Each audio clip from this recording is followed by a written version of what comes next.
Olá, bem-vindos a mais um episódio do Deleitando, a ciência da amamentação pelo Mama. Eu sou Rosane Rito, professora da Faculdade de Nutrição da Universidade Federal Fluminense. E hoje eu estou muito bem acompanhada da minha querida amiga e colaboradora do Grupo Mulheres Apoiando Mulheres na Amamentação, Ana Paula Freire, que é enfermeira da UTI pediátrica do Instituto Nacional de Traumato-Ortopedia, agora foi, do Ministério da Saúde. Bem-vinda, Ana, um prazer ter você aqui. Imagina, o prazer é todo meu de estar aqui num projeto que a gente sonhou tanto juntas com as demais também do Mama, né? E hoje poder ver ele tomando forma. Então, vou me apresentar um pouquinho mais, né? Também sou consultora em amamentação, atendo no Grupo Mulheres Apoiando Mulheres na Amamentação no nosso canal no Instagram, que a gente vai falar mais um pouquinho a respeito também, né, Rosane? E hoje eu estou me aperfeiçoando em comunicação e saúde pelo ICICT Fiocruz, né? Então, todo esse cenário, todo esse ambiente já está um pouquinho aqui dentro, então vamos partir para os trabalhos a partir de agora. Muito bem. E hoje o nosso episódio vai ser muito, muito bom, porque nós vamos receber o nosso ilustre convidado, professor Dr. Franz Nowak, que é um grande amigo e que é farmacêutico, bioquímico, fez mestrado em microbiologia dos alimentos, fez também o doutorado em microbiologia e imunologia e foi chefe do Laboratório de Controle de Qualidade de Leite Humano Ordenhado, né, da Fiocruz, o Instituto Fernandes Figueira Fiocruz. E também tenho que dizer que você foi meu professor, né, no mestrado, tanto no mestrado quanto no doutorado, lá no Fernandes Figueira Fiocruz. Muito obrigado por você estar aqui com a gente. Será, assim, está sendo um prazer enorme estar com você aqui. O prazer é meu, realmente esse assunto a gente sempre tem muito prazer e vontade de falar sobre ele e tentar contribuir de alguma forma com a expansão desse conhecimento na sociedade. É isso aí. Então é sempre válido falar de leite humano, né? Que é o padrão ouro da alimentação dos bebês, que por conta das suas propriedades imunológicas, nutricionais, ele vai garantir, vai proporcionar o crescimento e o desenvolvimento adequado das crianças. Então, Franz, a gente vai conversar muito hoje aqui no nosso episódio, que é o Deleitando a Ciência do Leite Humano. Franz, vamos começar conversando sobre por que o leite humano tem uma composição única, né, que se adapta a cada bebê, ela é muito dinâmica. E aí eu já aproveito e engato uma outra pergunta, que é assim, né, se você poderia também trazer por que ele representa esse escudo protetor tão potente? Então, vamos imaginar o seguinte, uma mulher que mora num ambiente pobre, eventualmente contaminado por diversos micro-organismos, e essa mulher, desde tenra idade, começa a desenvolver fatores de proteção para poder conviver naquele ambiente. Posteriormente, quando ela vai amamentar o seu filho, ela vai disponibilizar todos esses fatores de proteção que ela desenvolveu ao longo de sua vida do leite humano para o trato gastrointestinal do seu filho e para o aparelho respiratório dessa criança, fazendo com que ele tenha condições mais do que suficientes para conviver com esses ambientes e com esses micro-organismos para os quais ela desenvolveu durante esse tempo todo a defesa que vai ajudar essa criança a ter uma qualidade de vida muito melhor. Ela começa amamentando o seu filho e, ao amamentar, ela transfere tanto nutrientes, porque o leite humano tem 100% das necessidades nutricionais que a criança necessita. Além disso, tem 19 fatores de proteção específicos que vão trabalhar no organismo dessa criança. Sem falar que o leite humano tem uma quantidade bastante importante de células de proteção, dentre eles macrófagos e outras células fagocitárias que entram no trato gastrointestinal da criança, fagocitando e eliminando todos os micro-organismos patogênicos que possam, porventura, entrar nesse trato gastrointestinal entre uma mamada e outra, fazendo a varredura completa e eliminando todos os micro-organismos patogênicos. Dessa forma, essa criança fica protegida de todo o ambiente inóspito que possa existir no entorno de onde ela está sendo criada. Fantástico, né? Muito importante, assim, as mulheres saberem disso. Verdade. De uma maneira geral, sempre que se dá um curso de aleitamento materno, uma das coisas que são valorizadas nesses treinamentos são exatamente as questões imunológicas do leite humano. Além disso, hoje nós sabemos que o leite humano contém algumas substâncias ditas fatores De proteção? mas específicos para o desenvolvimento do sistema imunológico. Dentre eles, os HMOs, que são carboidratos complexos de diversas formas. Nós temos cerca de 200 tipos diferentes que, quando no organismo da criança, fazem, por exemplo, o seguinte: eles mimetizam os receptores celulares onde os micro-organismos patogênicos se fixariam. Então, eles imitam esses receptores, os micro-organismos são tapeados por esses HMOs, se fixam a eles e os movimentos peristálticos levam esses micro-organismos para fora do corpo da criança, evitando que ele inicie um processo infeccioso. Além disso, esses HMOs fazem com que o intestino, o sistema imune, que é mais ou menos 80% da imunidade do ser humano, está em torno do intestino, que ele amadureça e ele ofereça mais proteção e segurança para esse trato gastrointestinal, evitando, por exemplo, que partículas de alimentos passem por entre as células e vão parar na corrente circulatória e iniciando alguns processos alérgicos, etc. Então, além de ter essa capacidade, os HMOs, quando são digeridos pelos micro-organismos, principalmente do intestino grosso, eles produzem certos ácidos graxos de cadeia curta que servem como nutrientes dos enterócitos do intestino grosso e que também estimulam a maturação dessa estrutura, dificultando, obviamente, que micro-organismos perpassem por aí para a corrente circulatória, protegendo tanto da diarreia quanto de infecções circulatórias. Mas aí, vamos lá.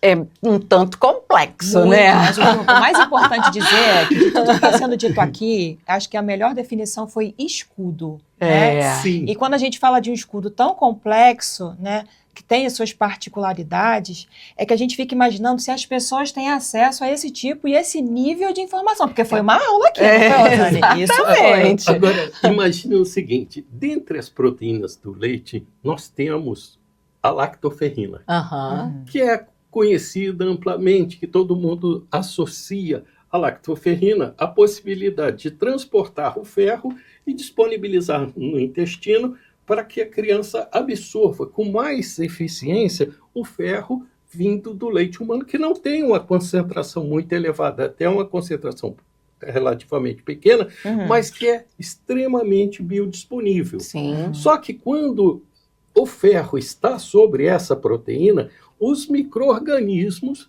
normalmente as enterobactérias, que precisam de ferro no seu metabolismo, não têm disponibilidade dele. Então, faz com que essas bactérias não se desenvolvam muito, porque o ferro não está biodisponível. Exatamente. Além disso, essa proteína, ela tem função antimicrobiana, dessa forma que a gente está falando, evita inflamação, anti-inflamatória, e ela tem uma possibilidade de fazer uma imunomodulação no trato gastrointestinal da criança. Então, são vários benefícios dados por um mesmo elemento contido no leite humano.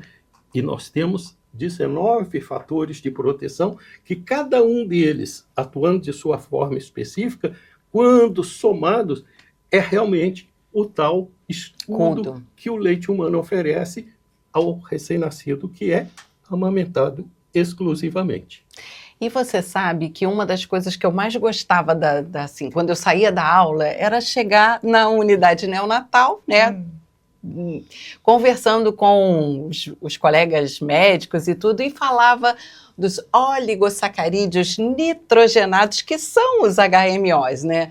E aí eu gostava muito disso, porque para traduzir para eles, que é o fator bífidos.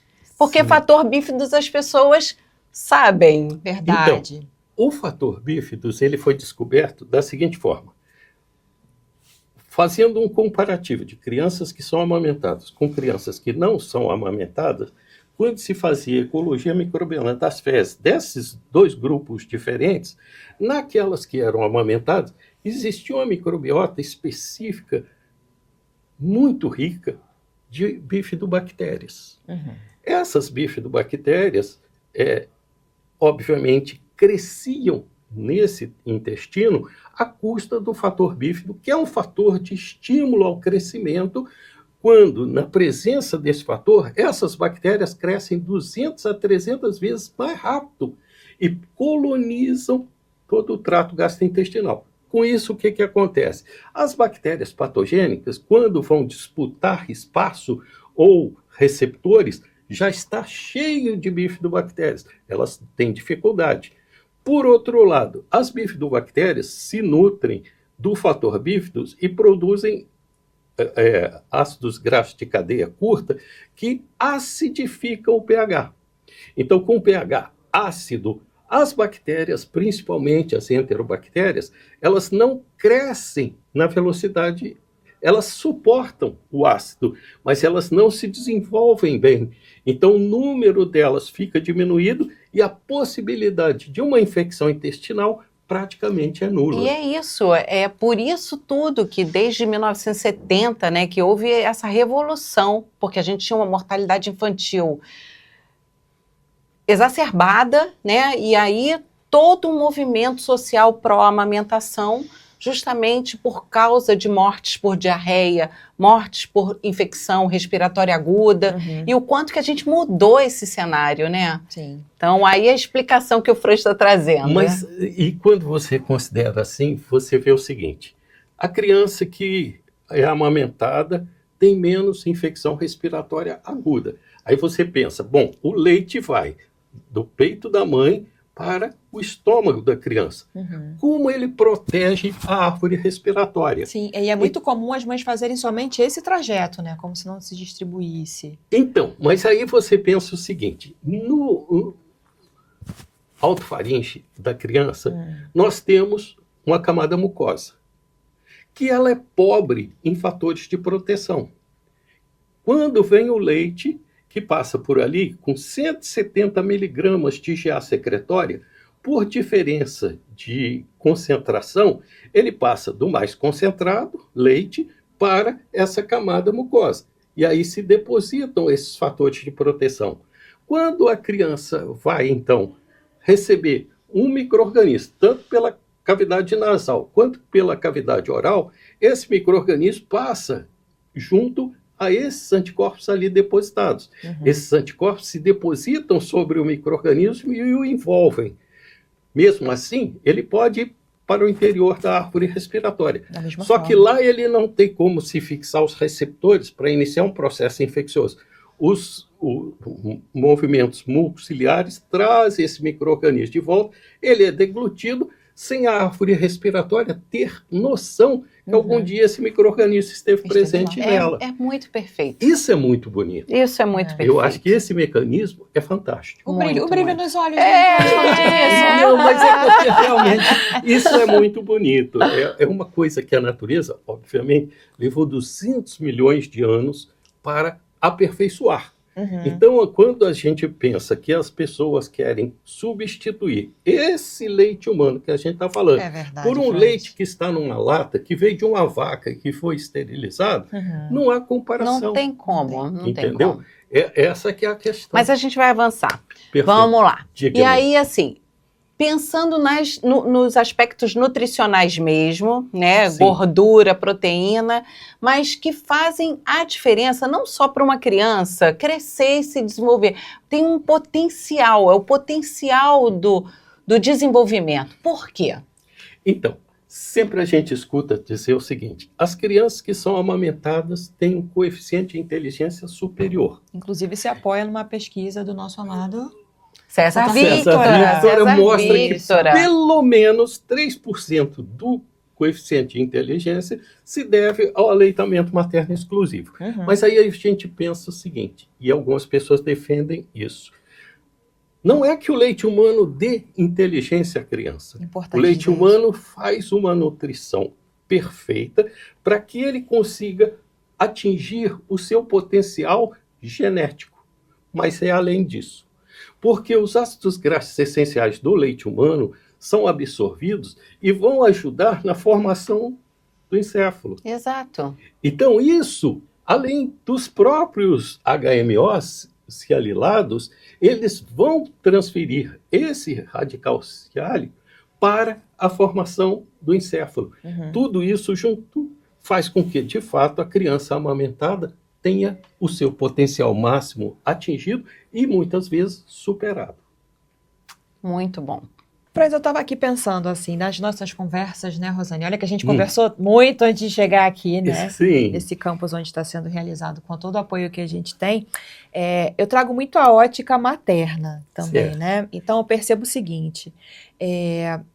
Eu percebo que há certa dúvida acerca do leite que é utilizado nos bancos de leite hoje e quando perpassa os muros chegando até a sociedade, né?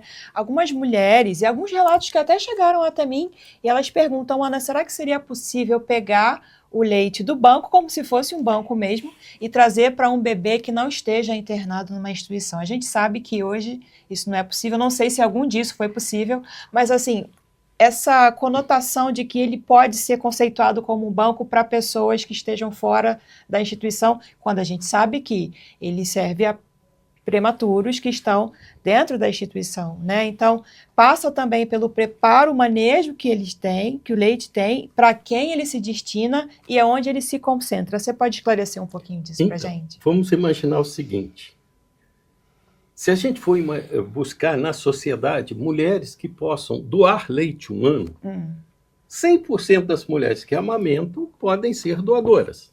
Mas existe uma diferença. Poder ser doadora é uma coisa, ser doadora é outra. E qual é essa diferença e onde ela se baseia? Aquelas mulheres que produzem leite em quantidade superior às necessidades do seu filho, é terapia para essa mulher doar o excedente. Caso contrário, ela vai ter engurgitamento, ela vai evoluir até para uma mastite.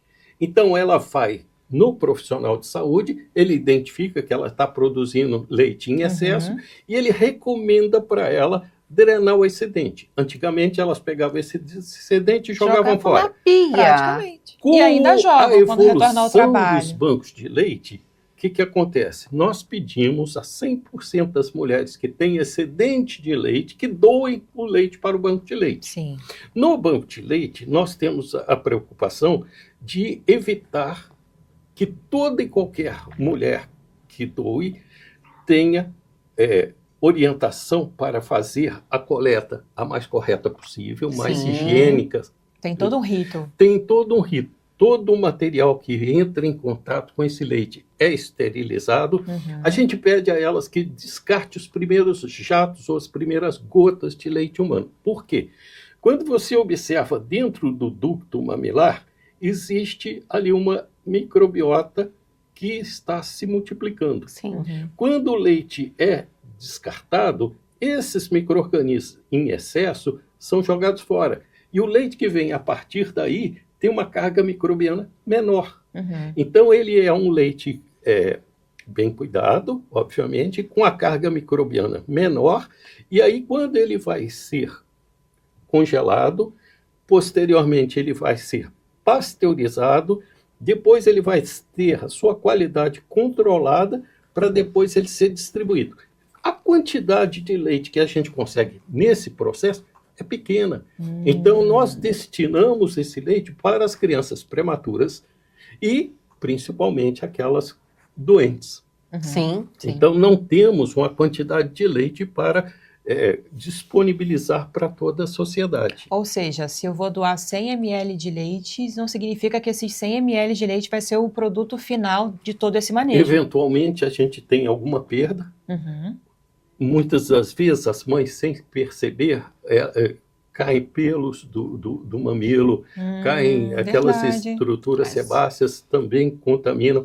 Tudo isso nós classificamos como sujidades e todo esse leite ele é descartado. Por isso a importância de todo um preparo, né? Sim, Com um preparo, touca, orientação, muito isso, gorro, tudo máscara, mais. tudo.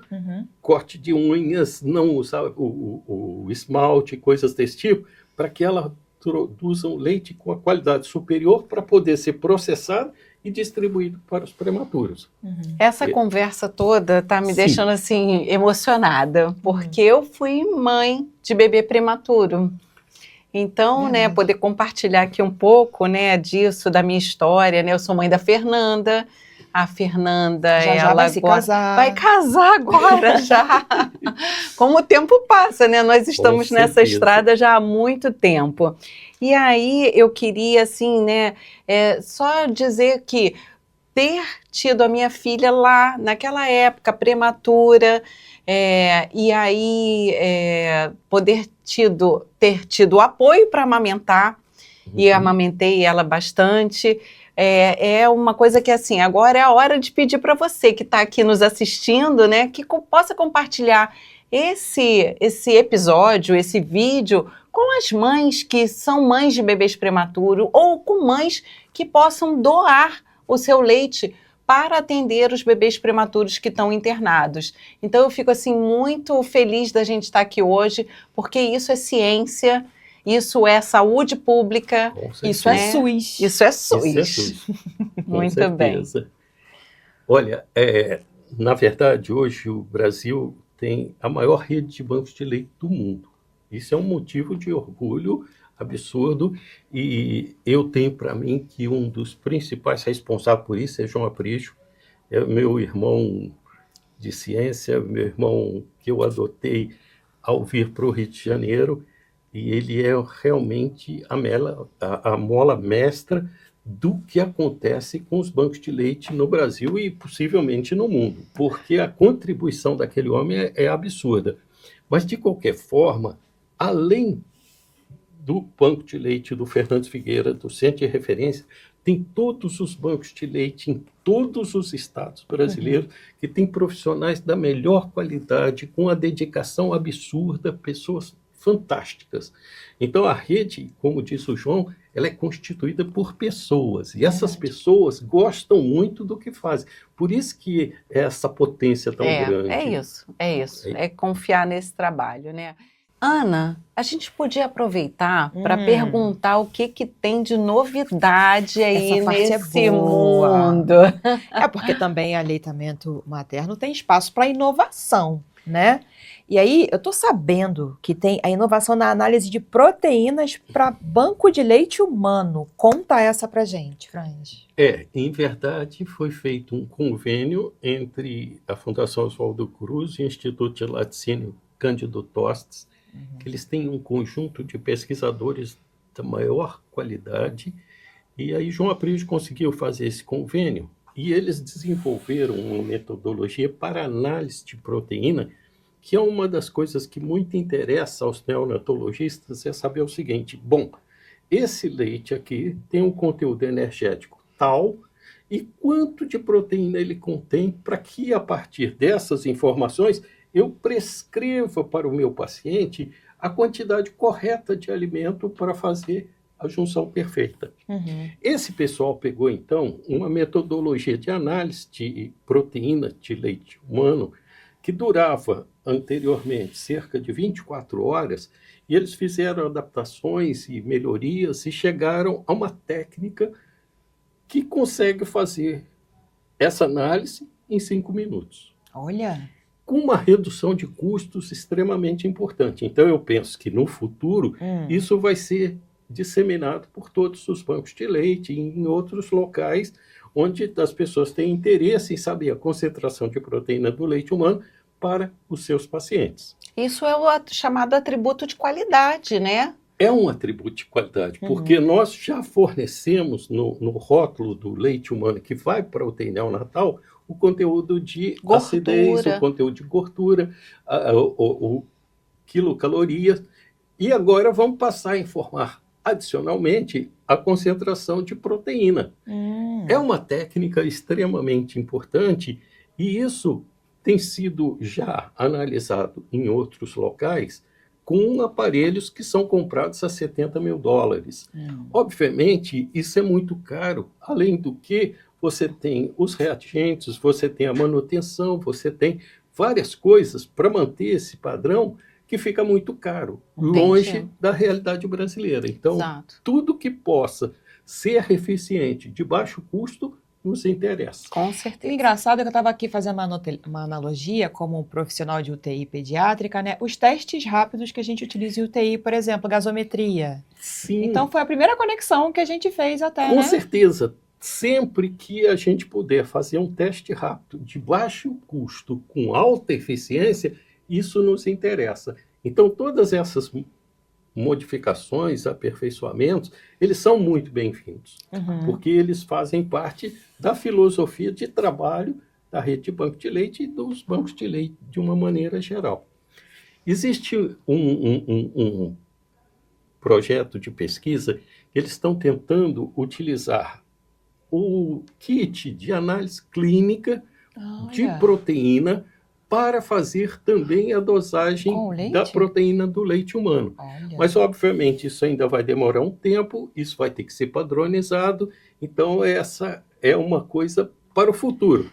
No presente, a gente tem esse presente aí que a unidade do Cândido Tostes está oferecendo à rede.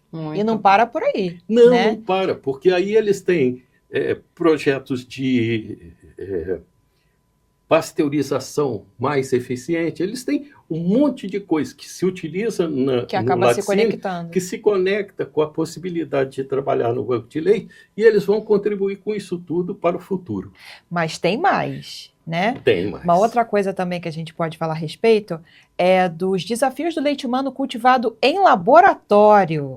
Olha o tamanho desse assunto, Franz. Existe um laboratório, curiosamente, construído por mulheres pesquisadoras de alto nível que estão pegando as células alveolares, fazendo em cultura de tecido para que elas produzam constituintes do leite humano. Obviamente, é início, vem muita coisa por aí, é uma tecnologia que pode resultar em vários desdobramentos para o futuro, mas é uma iniciativa, ou seja, é muito difícil você imaginar que alguém numa cultura de tecido vai poder produzir uma substância tão complexa quanto o leite humano. E a gente acabou de falar, né, que cada mulher produz um tipo de leite que varia durante o dia. E com certeza durante a lactação, durante a lactação, de uma mama para outra. Então, de uma mama para outra na mesma mulher, na mesma mulher, inclusive. Isso. Então, essas variações todas, se elas forem transferidas para o laboratório, vai ter que ser algo muito sofisticado. Justamente, mas o que a gente pode considerar é que é um ponto de partida e tanto. É um ponto de partida e as mulheres aí à frente, né, na vanguarda. Com todo respeito. Com todo respeito. Não, eu tiro o chapéu e fico muito feliz que estejam fazendo isso, mas é importante que grupos especializados e competentes pesquisem leite humano. Porque, justamente, na verdade, durante muito tempo, quem pesquisou leite humano não foram os bancos de leite, não foram os centros de pesquisa, foram os pesquisadores da indústria. Porque eles queriam copiar características do leite humano que eles pudessem se apropriar e colocar nas suas latas para que seja portátil. para que ficasse portátil. Só que existe uma diferença de 200 milhões de anos. Se você pegar e pensar assim, a indústria de laticínios, ela surgiu, digamos, há uns 150, 200 anos atrás. E já fizeram muito progresso.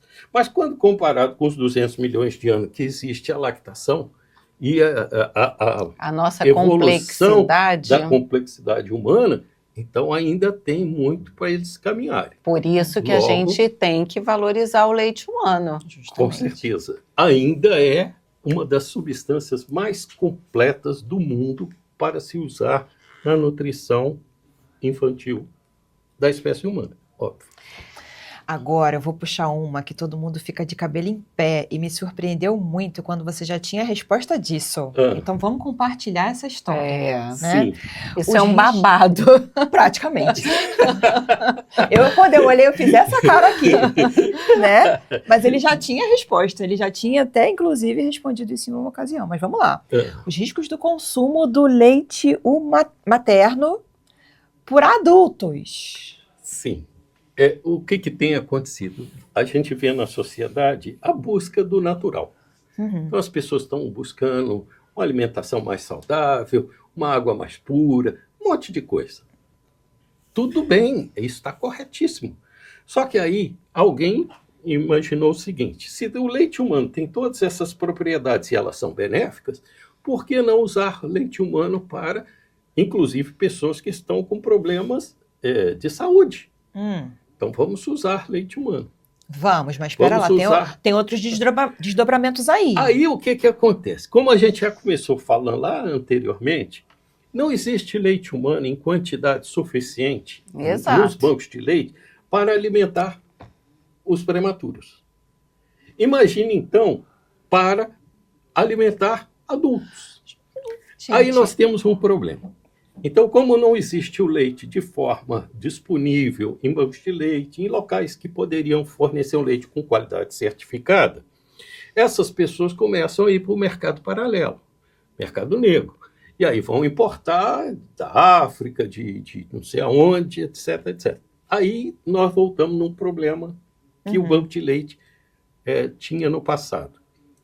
Quando existiam as amas de leite, que é o seguinte: existem pelo menos 219 doenças infecto-contagiosas que são passíveis de serem transferidas pelo leite humano. Dentre elas, HIV, HTLV, citomegalia, hepatite, doença de Chagas, várias coisas podem ser transferidas. Obviamente que a gente faz o screen dessas doadoras. Só que lá, nesse caso, não tem screen nenhum. Além disso, esse leite não vai ser pasteurizado. Então, essas pessoas... Que é a nossa segurança, né? Exato. Todo o processo de controle de qualidade. A segurança do leite que eu vou dar para o prematuro é a pasteurização. Nessa situação que a gente está falando, eles não vão ter leite pasteurizado. Eles vão pegar o leite cru, in natura, que a gente não sabe de que forma esse leite foi manipulado. E a gente precisa ter cuidado com esse rótulo in natura, porque as pessoas imaginam, não é natural, tá tudo certo. Ah, sim, sem ser processado. Vamos mudar o termo para ficar mais correto. Então, é um leite sem ser processado, e aí a gente sabe o seguinte: no leite humano é possível se encontrar até 700 tipos diferentes de bactérias. Que acontece? Nesse leite que tem essas bactérias, que ele não foi coletado da forma ideal, não foi usado um frasco esterilizado, ele foi colocado ali dentro, eventualmente ele não foi congelado imediatamente, então essas bactérias podem ter crescido, e quando essa pessoa ingerir, ela vai ter um leite, pelo menos, com a qualidade ruim, porque as bactérias usaram os nutrientes para o seu crescimento e o que aquela pessoa vai estar usando é um leite de péssima qualidade. Suquinho de bactéria. É um suco de bactéria. Então, isso é contraindicado. É muito sério. Além disso, se a gente for pensar o seguinte: a necessidade de um recém-nascido em termos de proteína, junto com todos os fatores que maximizam a absorção da proteína do leite humano, 1% da proteína do leite humano é ótimo para o recém-nascido. Agora, 1% para o adulto é péssimo. Então, é um leite hipoproteico nesse caso. Então, por isso, é contraindicado. Além disso, como são episódios eventuais e não há uma pesquisa que qualifique esse procedimento como científico. Então, é uma axiologia, e sob o ponto de vista de termos um produto tão nobre, utilizado de uma forma que existem outros substitutos, nós contraindicamos esse tipo de procedimento. Muito bom esclarecer isso. Então, isso é importante. A pessoa, digamos, tem um problema imunológico, mas existem medicamentos, existem outros alimentos, e o leite humano, de fato, tem que ser usado pela falta, né, no prematuro e principalmente no prematuro doente. Agora, vamos combinar como esse povo inventa, né? Porque As a gente fica pessoas, pensando no leite para o recém-nascido, para o prematuro, ainda tem adulto querendo usar. Sim. E aí, agora, obviamente que isso é mercado, né? Então, o que acontece? Existem fabricantes de leites colostro de vaca que são pasteurizados, colocados em embalagens, vendidos a um preço altíssimo, mas que quem pode e quem quer paga e está se beneficiando disso daí. Qual é o resultado prático? Eu não sei. E as mulheres ficam muito vulneráveis também a essas estratégias de marketing. Imagina para vender um produto como esse, cair em cima. Esse é um problema. Então, nós tínhamos, até há pouco tempo atrás, empresas que queriam vir ao Brasil para comprar leite humano, para levar para os Estados Unidos, para processar lá e vender sob a forma de leite humano com determinado conteúdo de proteína. Óbvio, se a gente não tem para os nossos pacientes, como é que nós vamos vender para uma empresa? Para ter lucro. Porque a lógica é sempre do menor custo para o maior benefício. E aí eu queria te agradecer muito. Tava boa a conversa, né? Nossa, a conversa voa e ia embora, né? Mas a gente aproveita, né, para poder aqui fazer recapitular aqui os principais pontos, né? Como que o leite humano é esse escudo para as crianças. Um excelente escudo. Um excelente escudo. Verdade. Os fatores nutricionais que você trouxe para a gente, o desenvolvimento cerebral, né? A potência total, aí, tanto para o crescimento quanto para o desenvolvimento. Né? Então, eu tenho, assim, muito, muito orgulho de você estar aqui compartilhando o nosso episódio do Deleitando. E a gente aproveita, né? Se você ainda não se inscreveu no nosso canal, vá lá, porque isso é muito importante para a ciência do Brasil. O Brasil é vanguarda na promoção, proteção e apoio ao aleitamento materno. Então, assim, mais uma vez, meus queridos, foi muito bom. E aí, um convite. Siga o Mama, né? O grupo Mulheres Apoiando Mulheres na Amamentação, nas nossas redes sociais. Isso. Qual é o @, Ana? @Mulheres Apoiando a Amamentação. Lá nós fazemos atendimento gratuito às mulheres todos os dias, domingo a domingo, de 9 às 17, atendendo todas as necessidades da família, por direct, videochamada, mensagem, tudo que é possível fazer naquele canal para a gente poder atender essas famílias da melhor maneira possível. Não, e nós temos hoje mais de 500 posts com material embasado cientificamente, que apoia, né, os profissionais de saúde no atendimento a essas mães. Hoje nós atendemos com mais de 11 mil seguidores, né? Já estamos quase chegando a 12 mil seguidores, é muito legal isso. Então, compartilhe esse canal com quem você conhece, siga o Grupo Mama nas redes sociais. E aí, Franz, muito obrigada. Ana, foi um bate-papo maravilhoso, né? E o Deleitando, então, é uma produção do Grupo Mulheres Apoiando Mulheres na Amamentação, em parceria com o Telas, Núcleo de Produção e Estudos do Audiovisual, né? Do Instituto de Artes e Comunicação Social da Universidade Federal Fluminense, que é onde a gente está. É isso aí, IACS, muito show. Muito. Muito obrigada mais uma vez, gratidão.